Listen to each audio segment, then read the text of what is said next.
I've Only Got Three Hands by Siegel Adler, illustrations by Harry Avera. Big problems were brewing in Monsterland, where one boy's bedroom was way out of hand. When bedtime came, well, his room was a mess, and that mischievous monster couldn't care less.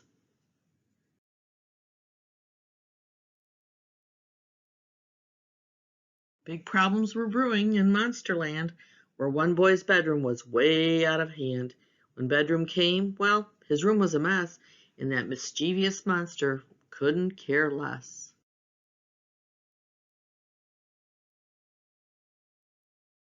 Mrs. Monster tidied up all by herself, straightening clothes and toys on the shelf, making the bed and sweeping the floors, though he had promised to do all his chores.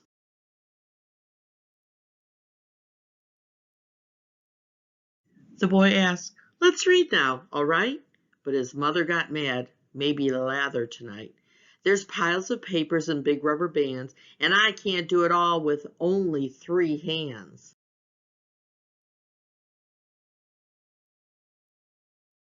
She piled the toys from all over the room and swept out the corners with a great big broom. Now everything was finally back in its place, the laundry picked up without any trace.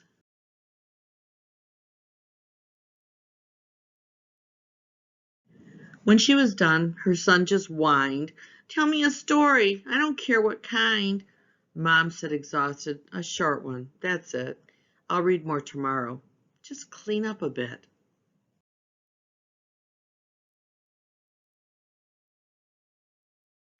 But the next day at bedtime, nothing had changed. His toys were all messy, the clothes rearranged.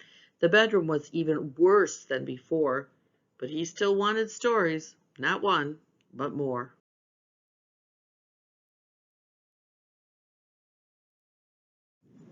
"There just isn't time, my sweet little boy.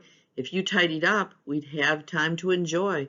I really hoped we could read more today, but I only have three hands. What more can I say?"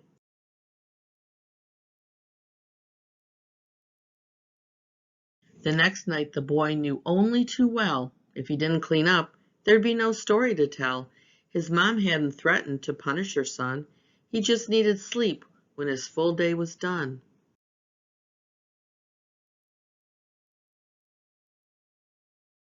So that four-handed monster sighed heavily. "Well, someone should do it. I guess that means me."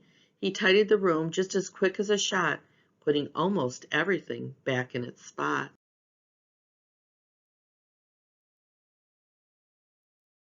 One hand gathered books and one slid them in place.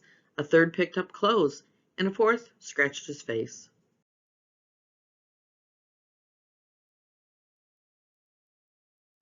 When Mom came and saw the orderly scene, she smiled and said, "You made it so clean. Now we have time for whatever you choose." And the boy was simply thrilled at the news.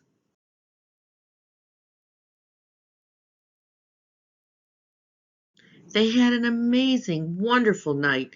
Lots of scary stories packed full of fright, for monsters are slightly differently made and love reading stories that make them afraid.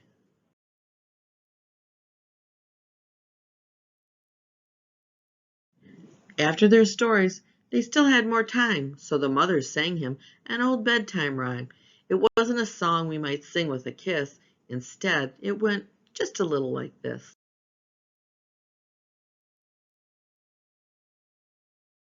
"Good night, my sweet, delightful boy. I'll make you cockroach soup. What a joy! And for dessert, I promise, don't cry. I'll coat it with sugar, a tasty sweet fly."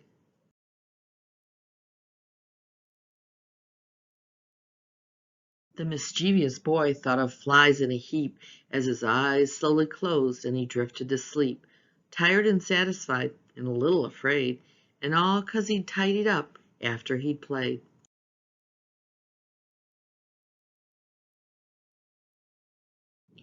And since then that monster has taken great care to keep his room tidy up here and down there, and if you haven't cleaned up yet, you should, so you'll have more time for things that are good.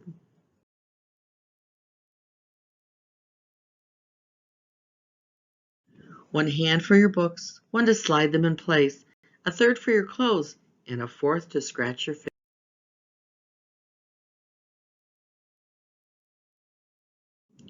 What's that you say? You've only got two? Well, boy, I sure feel sorry for you. Good night. The end. I hope this story was enjoyable for you, and I hope you're helping around the house and taking turns, maybe emptying the dishwasher or sweeping the floor, running the vacuum, making sure the doors are closed, putting dishes away, setting the table. Remember, we each only have two hands, and it helps more hands help.